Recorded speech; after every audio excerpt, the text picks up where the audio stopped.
Hello dear students, how are you all? I hope you all are good.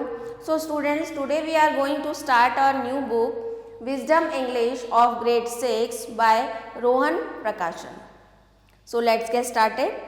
तो students आज हम start करने जा रहे हैं अपना न्यू चैप्टर का नेम है saving planet earth. So let's get started. Sunlight, air, water and vegetation help sustain life on the earth. Sunlight सूरज की रोशनी, एयर हवा, वाटर एंड वेजिटेशन और वनस्पति हमें हेल्प करती है धरती पर हमारा जीवन व्यतीत करने के लिए. मतलब जो धरती पर जीवन है वो इन्हीं सब के रहते हैं. The earth must be protected if life on the earth planet is to be protected. और जो हमारी अगर हम चाहते हैं कि हमारी धरती पे जितनी भी लाइफ है, जितनी भी लिविंग बीइंग्स हैं, उनको प्रोटेक्ट रखना चाहते हैं तो सबसे पहले हमें जो हमारी अर्थ है उसको भी प्रोटेक्ट करना होगा. We can save the earth by preventing pollution of the earth. और किस तरह से हम अपनी अर्थ को सेव कर सकते हैं? जो भी हमारे अर्थ पे पोल्यूशन होता है उसको रोककर, and the natural resources such as air and water. और ज़्यादा से ज़्यादा नेचुरल सोर्सेज का यूज़ करके we must also save our forest. और हमें अपने फॉरेस्ट को, जंगलों को भी सेव करना चाहिए. तो आइए चैप्टर स्टार्ट करते हैं.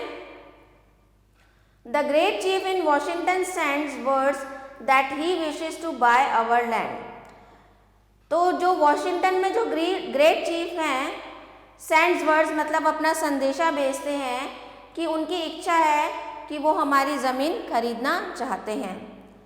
The great chief also send us words of friendship and goodwill. और वो हमें संदेशा भेजते हैं फ्रेंडशिप का, दोस्ती का और हमारी अच्छाई के लिए संदेश भेजते हैं, हमारे अच्छे के लिए संदेश भेजते हैं. This is kind of him. और ये उनकी बहुत दया है. Since we know he has little need of our friendship in return. क्योंकि लेकिन हमें पता है कि उनको इन रिटर्न मतलब बदले में, इस दोस्ती के बदले में उन्हें और कुछ नहीं चाहिए. But we will consider your offer. लेकिन हम उनका ऑफर कंसिडर करेंगे, उस पर विचार करेंगे. For we know that if we do not sell the white man may come with guns and take our land. क्योंकि हमें पता है कि अगर हम उसको सेल नहीं करेंगे, अगर हम उसको अच्छे से सेल नहीं करेंगे तो द वाइट मैन, जो वाइट मैन है वो आएंगे अपनी गन लेकर और तब भी वो गन के जोर पर हमसे हमारी लैंड ले सकते हैं. हाउ कैन यू बाय और सेल द स्काई. कैसे तुम आकाश को खरीद या बेच सकते हो? The warmth of the land, जो हमारी धरती है उसकी गर्मी को खरीद या बेच सकते हो. The idea is strange to us. और हमें ये जो आइडिया है बहुत ही स्ट्रेंज लगता है, विचित्र लगता है. If we do not own the freshness of the air and the sparkle of the water, how can you buy them? तो if we do not own the freshness of the air, अगर हम जो air की freshness है उसको नहीं अपनाते हैं, and the sparkle of water, जो पानी की चमक है, पानी की जो छनछनाहट है उसको नहीं अपनाते हैं, तो how can you buy them? अगर उसको नहीं देते हैं तो तुम उसको कैसे खरीद सकते हो? Every part of this earth is sacred to my people. और इस धरती का जो हर एक पार्ट है वो बहुत ही सैक्रेड है, यानी कि पवित्र है हमारे लिए. Every shining pine needle, every sandy shore, every mist in the dark woods, every clearing and humming insect is holy in the memory and experience of my people. तो यहाँ पर जो हमारी अर्थ है इस पर एवरी शाइनिंग पाइन, जो जितने भी पेड़ पौधे हैं, जो पाइन का ट्री होता है उसकी निडल लाइक लीफ होती है, जो उसकी पत्तियाँ होती हैं वो सुई की तरह होती हैं. एवरी सैंडिंग शोर, और कोई भी रेतीला जो किनारा मतलब रेत के मैदान हैं. Every mist in the dark woods, और जो अंधेरे घने जंगलों में जितने भी घने जंगल हैं. Every clearing and humming insect, और जितने भी उसमें इंसेक्ट्स हैं, पशु पक्षी हैं, पंछी हैं, is holy in the memory and experience of my people. वो सभी के जो मेमोरी है, जो दिमाग है, उसमें बहुत ही ज़्यादा वो पवित्र स्थान रखती हैं और हम सभी लोगों की हैं। The sap which courses through the trees carries the memories of the red men. अब जो सैप मतलब घने जंगल जो होते हैं, which courses through the trees, जो पेड़ों से होकर गुजरते हैं, carries the memories of the red men, तो उन घने जंगलों में उन सभी की यादें, जो रेड मैन हैं उनकी यादें भरी हुई हैं। This shining that move in the streams and river is not just water but the blood of our ancestor. और जो शाइनिंग स्ट्रीम्स हैं, जो झरने हैं, हमारे जल जल बहते हुए झरने हैं, जो उनकी शाइनिंग है, और जो नदियां हैं वो मात्र एक पानी नहीं है, but the blood of our ancestor, हमारे जो पूर्वज है उनका ब्लड है, उनका लहू है। If we sell our land, और अगर हम अपनी धरती को बेचते हैं, you must remember that it is sacred and you must teach your children that it is sacred. और अगर हम अपनी धरती को बेचते हैं तो तुम हमेशा याद रखो कि यह बहुत ही पवित्र है, और तुम्हें अपने आने वाली पीढ़ी को, अपने बच्चों को भी ये बताना होगा कि ये जो धरती है वो कितनी पवित्र है। And that each ghostly reflection in the clear water of the lake tells of events and memories in the life of my people. और and that each ghostly reflection मतलब घोस्टली रिफ्लेक्शन मतलब जो हमारे पानी में प्रतिबिंब दिखता है, तो भयानक जितने भी रिफ्लेक्शन है वो, अगर तुम कुछ भी बुरा करोगे हमारी धरती के साथ, तो वो एक तरह से इसको कंपेयर किया गया है कि जिस तरह से पानी में हमारी छवि दिख जाती है, तो बिल्कुल हमारी धरती के पानी में बिल्कुल क्लियर दिख जाएगा अगर आप कुछ भी बुरा हमारे अर्थ के साथ करते हो। The waters murmur is the voice of my father's father, और जो पानी के गड़गड़ाने की आवाज़ है वो हमारे पूर्वजों की आवाज़ है। The rivers are our brothers they quench our thirst, और जो यहाँ की नदियाँ हैं वो हमारे भाई के समान हैं। दे क्वेंच अवर थर्स्ट, जो हमारी जो प्यास है उसको बुझाती हैं। The rivers carry out canoes and feed our childrens, जो रिवर्स हैं वो कैनोज को कैरी आउट करती हैं। कैनोज जो छोटी छोटी बोट्स होती हैं उनको कैरी करती हैं, जो शिप्स वगैरह में सामान इधर से उधर जाता है। एंड फीड अवर चिल्ड्रन, हमारे बच्चों को भोजन प्रदान करती हैं। If we sell you our land you must remember and teach your children that the rivers are our brothers, और अगर हम अपनी धरती आप तुम्हें देते हैं तो तुम्हें ये याद रखना होगा कि तुम्हें भी यही चीज़ अपने बच्चों को सिखानी होगी कि that the rivers are our brothers and yours, कि ये जो रिवर्स हैं ये हमारे भाई हैं। And you must henceforth give the rivers the kindness you would give to any brother, और तुम्हें जो रिवर्स हैं, जो यहाँ की नदियाँ हैं, उनके साथ वैसा ही बर्ताव करना होगा, वैसा ही दयालुता का व्यवहार करना होगा जो तुम अपने भाई बंधु के साथ करते हो। The air is precious to the red man, for all things share the same breath, the beast, the tree, the man, they all share the same breath। और हमारे यहाँ की जो हवा है, जो एयर है, वो बहुत ही प्रीशियस है, बहुमूल्य है, कीमती है। फॉर ऑल थिंग्स शेयर्स, क्योंकि वो सभी के लिए समान है, चाहे वो पशु है, पक्षी है, कोई भी जीव जंतु है, सभी के लिए समान वो रहती है। They all share the same breath, और सभी को सेम मिलती है, उसमें कोई भी पक्षपात नहीं है। The air share its spirit with all life it supports, और धरती पे रहने वाले जितने भी जीव जंतु हैं सभी को एक समान एयर सपोर्ट करती है। The wind that gave our grandfather his first breath also received his last seat, और यही वो हवा है जिन्होंने हमारे ग्रैंडफादर को उनकी पहली सांस दी थी, और वही ऑल्सो रिसीव हिज लास्ट, और उन्होंने ही उसकी लास्ट आखिरी सांस जो है वो रिसीव की थी। And the wind must also give our children the spirit of life, और ये जो हवा है, ये जो विंड है, हमारे बच्चों को उन्होंने स्पिरिट ऑफ लाइफ, जीवन जीने की प्रेरणा दी है। And if we sell you our land you must keep it apart and sacred. और अगर हम तुम्हें अपनी धरती देते हैं तो तुम्हें उसको बहुत ही पवित्र रखना होगा, as a place where even the white man can go to take the wind that is sweeten by the meadows flowers. तो इतना पवित्र रखना होगा कि अगर वहाँ पर कोई भी वाइट मैन है वो वहाँ पर जा सके और जो फूलों की सुगंध है, मीठी सुगंध का अनुभव कर सके। What is man without the beast? If all the beasts were gone, और मनुष्य कैसा होगा विदाउट द बीस्ट। बीस्ट मतलब होता है बड़ा जो भयानक एक जानवर से कंपेयर कर सकते हैं या दुष्ट मनुष्य से कंपेयर कर सकते हैं। If all the beast were gone, अगर सारे जो बीस्ट हैं वो चले जाएंगे, man would die from a great loneliness of spirit.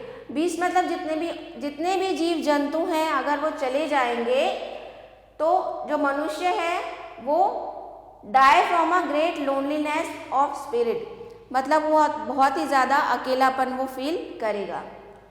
For whatever happens to the beast soon happens to man, क्योंकि जो भी उनके साथ होता है, जीव जंतुओं के साथ होता है, वही मनुष्य के साथ भी हो सकता है। ऑल थिंग्स आर कनेक्टेड, क्योंकि सारी चीज़ें जो हैं एक दूसरे से कनेक्टेड हैं। You must teach your children that the ground beneath their feet, तुम्हें अपने बच्चों को बताना होगा कि जिस भूमि पे तुम खड़े हो is the ashes of our grandfathers, वो हमारे पूर्वजों की एशेस से बनी हुई है, राख से बना हुआ है। So that they will respect the land, जिससे कि वो इस धरती की रिस्पेक्ट कर सके। Tell your children that the earth is rich with the lives of our kin, तो और अपने बच्चों को बताओ कि हमारी जो धरती है वो रिच है with the lives of our king, जितने भी अलग अलग डिफरेंट काइंड के स्पीसीज होते हैं, जाति हैं, उसमें रिच है। यहाँ पे पशु पक्षी है, पेड़ पौधे हैं, वनस्पति हैं, उससे हमारी धरती जो है वो बहुत ही ज़्यादा रिच है। Teach your children what we have taught our children, और अपने बच्चों को बताओ कि क्या हमने अपने बच्चों को बताया। That the earth is our mother, कि हमारी जो धरती है वो हमारी माता के समान है। Whatever befalls the earth befalls the son of the earth, क्योंकि जो भी अर्थ के साथ होगा, जो हमारी धरती के साथ होगा, वही हमारे उनके बच्चों के साथ भी होगा। If man spit upon the ground they spit upon themselves, अगर जो मनुष्य है वो किसी ग्राउंड में स्पिट कर रहा है, मतलब स्पिट करना मतलब एक तरह से थूकना, तो उन्हें ये सोचना चाहिए कि वो ग्राउंड में नहीं स्पिट कर रहे हैं, वो अपने ऊपर स्पिट कर रहे हैं। This we know the earth does not belong to man, man belongs to the earth, और हमें ये बात पता होनी चाहिए कि जो हमारी अर्थ है उसका वजूद हमारे से नहीं है, बल्कि हमारा जो वजूद है वो हमारी अर्थ से बिलोंग करता है।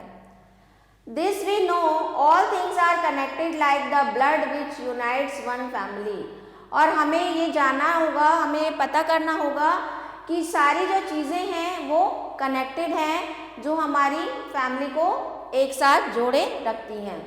ऑल थिंग्स आर कनेक्टेड, सारी चीज़ें जो है वो कनेक्टेड हैं। Whatever befall the earth befall the sons of the earth, जो हमारी माता के साथ होगा वही उनके बच्चों के साथ होगा। Man did not weave the web of life, क्योंकि जो धरती पे जो ये वेब ऑफ लाइफ है, जो जीवन का जाल है, वो मनुष्य ने नहीं बनाया है। He is merely a strand in it, वो तो एक उसका सिर्फ एक पार्ट है। Whatever he does to the web he does to himself, और जो कुछ भी उसके साथ छेड़खानी करता है, जो प्रकृति के संतुलन के साथ छेड़खानी करता है, तो वो अपने लिए ही करता है, बुरा करता है। When the last dead man has vanished from this earth and his memory is only the shadow of a cloud moving across the parade, तो जब when the last dead man has vanished from the earth, जो आखिरी मनुष्य भी जब इस धरती से ओझल हो जाएगा, and his memory is only the shadow of a cloud, और उसकी मेमोरी जो है, उसकी स्मृति जो है वो एक बादल की परछाई के समान रह जाएगी। मूविंग अक्रॉस द पैरे, कहाँ पर, जो कि पैरे का मतलब होता है grassland of central north America, मतलब नॉर्थ अमेरिका वो वाला पार्ट, मैदानी भाग की जो उसकी जो शेडो है वो बादल बन के रह जाएगी। These shores and forests will still hold the spirit of my people, लेकिन जो ये किनारे हैं, नदियों के किनारे और जंगल हैं, इनमें ये अभी भी जो हमारे लोगों की स्पिरिट है वो उनके अंदर तभी भी जिंदा रहेगी। मतलब मनुष्य जो है, मनुष्य क्या होता है, मनुष्य एक टाइम पीरियड तक जीवित रहता है, फिर वो मर जाता है, लेकिन जो ये प्रकृति है वो सदा ही रहती है। For they love this earth as a newborn loves its mother's heartbeat. For they love this earth. तो जो मनुष्य हैं हमारी अर्थ को कैसे प्यार करते हैं? As the newborns love. तो हमें ऐसे प्यार करना चाहिए कि जैसे जैसे नया जन्मा बच्चा होता है वो अपनी मदर से प्यार करता है, अपनी मदर की धड़कन से प्यार करता है। जब बच्चा छोटा होता है तो जो माता है उसको अपने सीने से लगा के रखती हैं, उसी तरीके से बच्चों को अपनी माता से प्यार करना चाहिए, मदर अर्थ से। So if we sell our land, love it as we have loved it. तो अगर हम तुम्हें हमारी धरती देंगे, वैसे तो हम नहीं देंगे, लेकिन अगर देते हैं तो तुम्हें भी उसको ऐसे ही लव करना होगा जैसे कि हम अपनी मदर अर्थ से करते हैं। Care for it as we have care for it, और तुम्हें उसकी उसी तरह से केयर करनी होगी जैसे हमने उसकी केयर की है। Hold in your mind the memory of the land as it is when you take it. तो और उसकी जो मेमोरी है अपने माइंड में तुमको होल्ड करके रखनी है, जैसे तुमने लैंड को लिया है वैसे ही उसको रखना है। And with all your strength, with all your mind, with all your heart, preserve it for your children and love it. और हमेशा उसको आने वाली पीढ़ी के लिए प्रिजर्व करके रखना है, अपने पूरी स्ट्रेंथ से, अपने पूरे दिमाग से, अपने पूरे दिल से, अपने आने वाली पीढ़ी के लिए तुम्हें उसको बचा के रखना है। As God loves us all, क्योंकि भगवान जिस तरह से भगवान का प्यार हम सबके लिए समान होता है, हमको समान रूप से प्यार करते हैं, उसी तरीके से। तो ये था आपका चैप्टर। आई होप आपको अच्छे से समझ में आया होगा। तो आइए कुछ एक्सरसाइज डिस्कस कर लेते हैं।